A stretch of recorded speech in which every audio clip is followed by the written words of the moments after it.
If I had a nickel for every time that I've told an agent to start social media or start a newsletter, I would be a wealthy woman because no one actually does it. And I think the biggest thing I want you guys to take away from this video is that you have so many tools at your fingertips, but something is holding you back. So I want this to be the video that pushes you to action. So let's dive into why every single agent needs a personal newsletter. And if you don't have it, you are literally losing thousands of dollars a year in income just from not doing this one thing.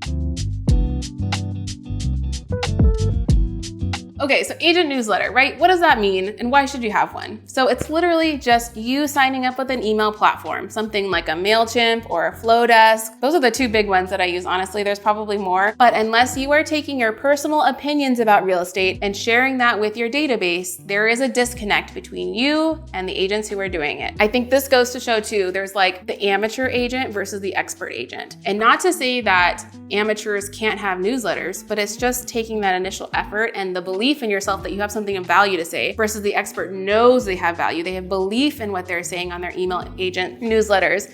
And this is why it's so impactful. So again, if you're just letting your CRM do all the work and it's sending out automated emails like the roadmap to home ownership and 5 things you need to know before you sell your home, that's great, but it's very generic and it doesn't have any of you in that email. Versus the ones I send out, so I send out to my client database every single Friday, is my video of the week, my local events that are happening, my market updates, and then usually something funny. So something personal, or maybe it's like a random meme or something about Hawaii or about real estate. And I always get responses. I usually get 5 to 10 email responses where they just hit reply to that newsletter and they say, thank you for sharing this, or love this video, gotta have you over for a barbecue sometime, right? So it's an additional touch point, number one. Number two, it's sharing and showing my local market imprint and like my influence in the market. And it's sharing local things that only they can get from Marina. Like I'm kind of curating for them things to do this weekend. And then the last thing I think is it's just showing again that I'm active in the business and they're getting to know me and my personality instead of just a text, instead of just that automated CRM email. So what I want you guys to do is just, if you have literally less than an hour a week, to add this to your to-do list. So the workflow is on Monday, Tuesday, Wednesday. I'm kind of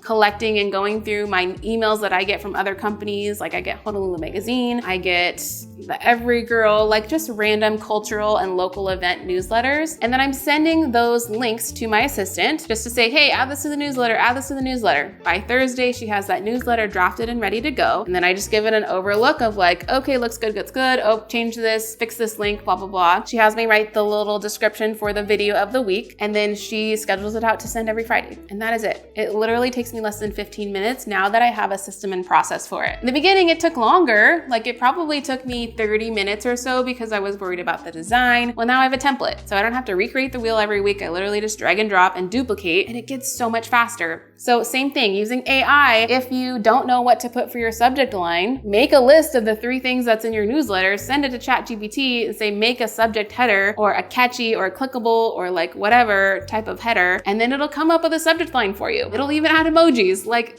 you guys, it's so crazy. So I just want you to encourage you to start the newsletter if you haven't yet. And then even better yet, share the newsletter on your social profiles. So this could be like you're creating a freebie that someone is clicking on your home buyer's guide that then signs them up for your newsletter. And then it gets them into like the mix, right? So we're becoming that omnipresent agent. No longer can you be a secret agent, which we know this, but you can't always just be in one place. You have to be in all the places. And so this way they're scrolling and seeing you, they're clicking on your website and seeing you, and you're in their inbox saying, hey, look at local events of the week, blah, blah, blah. Oh yeah, client testimonial. Like it just really reaffirms you as the expert in the marketplace. So if you guys have questions, I'm happy to answer those, get you guys set up. Even if you only have 10 people to start with, start there and grow your list from there by promoting it on social media and sharing the value that you give to your clients every single week. All right, I hope that was helpful. I will be back with another video next Friday. I'll see you soon.